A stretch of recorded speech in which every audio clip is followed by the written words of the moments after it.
Hi, it's Denise.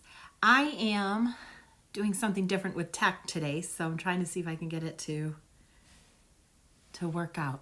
All right, we'll see how it goes. All right, so I'm Denise of Denise Steyer Coaching and Consultation. Thank you for joining in today.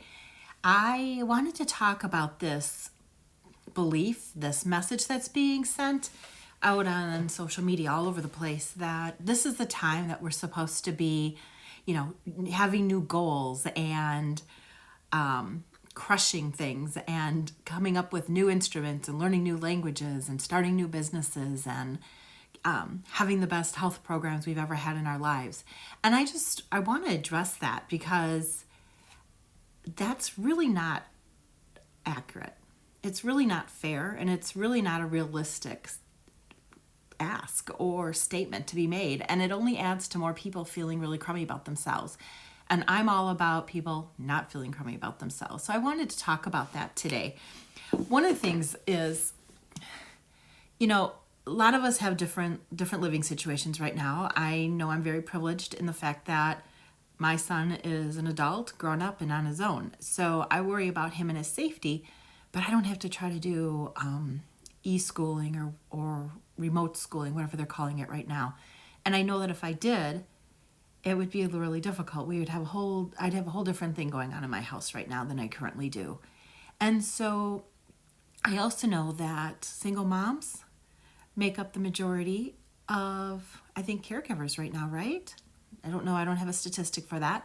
So you have a lot of single moms who either have lost their jobs or are trying to do their own job, and on top of it, trying to help their children with their remote schooling.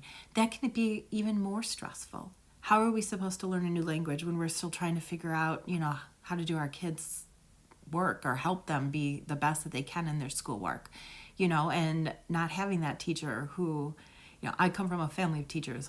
I find teachers very valuable. To not have that teacher there to help learn. And then there's always that dynamic between the parent and the child that is so different than being, the teacher. Or you're trying to do your own work. You're trying to have your own job secured. You're trying to keep up with the work you have to do for your job. Or maybe you're someone who's lost their job, right? Or you might have COVID, or someone has it. So we have so many pressures going on right now. And a big one, and it's real similar to COVID in that we can't see it, is our mental health. A lot of people are struggling with their mental health right now, whether it's the anxiety, whether it's the racing thoughts, whether it's the addiction and wanting to use, whether it's, someone with an eating disorder and not wanting to eat or overeating. We have so many different things going on in our society right now for people to make blanket statements that if you're not crushing it right now, then you're not a motivated individual. And I think they send a message that is really negative and can have really severe harm to us. So what I want to say is the hell with all that, and you have to do what's right for you. It's important right now that we stream out messages that aren't suiting us. I personally can only handle so much news each day. Otherwise, I can take a dive because, right? It's reality. I want to stay in touch with what's happening, but I don't need to be bombarded with it all the time because that will send me in a spiral of negativity. And if I'm being negative in myself, how can I be helpful to other people? So just like that, if you see people posting those messages, maybe, just keep on scrolling, maybe snooze them for 30 days, or maybe unfollow them if they're really something that is really hitting home or hitting hard, because we don't need that. There's so much stress. We have so much grief right now. And I talked about that last week. If you missed that, check it out on my blog. My website's www.denisesteyer.com/blog.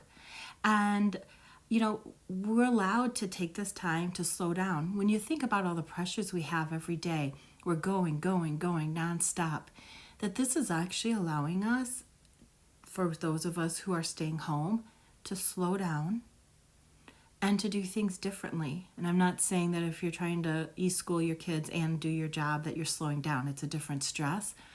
But it's also not running people around to different locations and being everywhere that we have to be in 6 spots at one time. So really, I want to stress that you take care of you and you do what's right for you and tune out all these extra messages, especially these negative ones that just add more guilt and shame. We don't need more guilt and shame. Most of us have enough of that in ourselves that we don't need to have other people add that to us. And so, I hope this is understandable. Also, I've had people say, I'm getting shamed for running my business or starting a business. If you're someone in that spot that you are able to work on starting your business, if this is the time for you to learn a new instrument, go for it. If you have that, I've read some people say their creativity is really gone right now because they're so stressed. I've had other people say, my creativity is off the charts and I'm just loving it, right? So listen to yourself, listen to your gut. And if this is good for you, go for it. I'm still open. My business is running. It may have taken a different turn right now. I still have people wanting to work on, their advancement of their career or their leadership skills, which is great, or their own personal and professional development. But some people are wanting to work on coaching with their mental health right now, which I can do that too, or working more on how can I manage everything that I have going on. And if that's where you're at, that's what we can work on. So I just really want to stress, do what's right for you. Do what you need to do to take care of you. I've posted some stress reducing techniques before, but let me go over one real quick, right? So, actually I'll go over a couple. One is a meditation that I like to do, and it's a way to ground yourself, more or less. And it's using the 5 senses.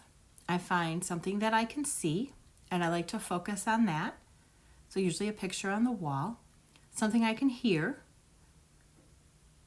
Right now I can hear an engine running outside somewhere. Or maybe put on some relaxing music while you're doing this. Something to taste. Do you have a taste in your mouth? Pop in a mint or a gum.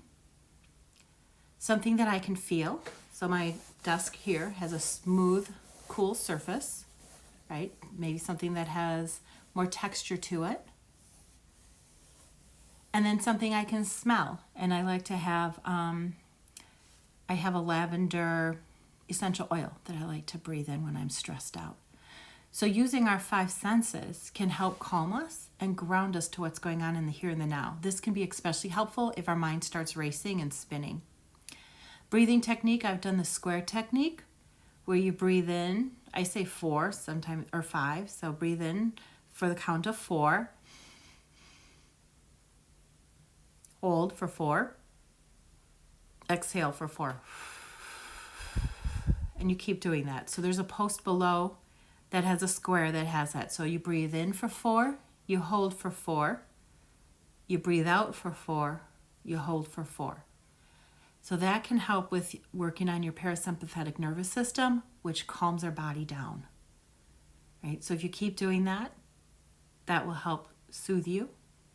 Or if you want to do diaphragmatic breathing, where you breathe in for a count of 10 and then you release. So I'll do that with you right now too.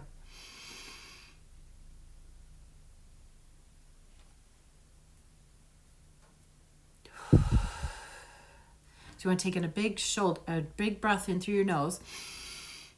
And then when you exhale, you want to exhale through your mouth. Do that 10 times, and that will also help with the parasympathetic nervous system and will help calm you down. Hope you found this helpful. I'm opening up extra times in my calendar between now and Friday if you want to talk about how I might best work with you, or even if you just want to do a check-in. I'm available for that too. It's a free complimentary 30-minute call, and I will be updating my online calendar. The link is in my bio. So feel free to do that. Sometimes doing a check-in is helpful. Also, one other thing I just feel I need to add is that I know domestic violence has increased since this is happening. If you or someone you know is in harm's way, please reach out to get help. DomesticShelters.org has on their website, I know on the phone, I don't know about the desktop, but on the phone, you can get a secure password so you can do some help, research for services, shelters, and resources that might be available to you so that no one knows that you're looking. All right? So thank you so much, and I hope you have a great day. And remember, you do you. The hell with what everybody else is telling you to do. You need to take care of you right now. That is so important. Thanks so much. Bye-bye.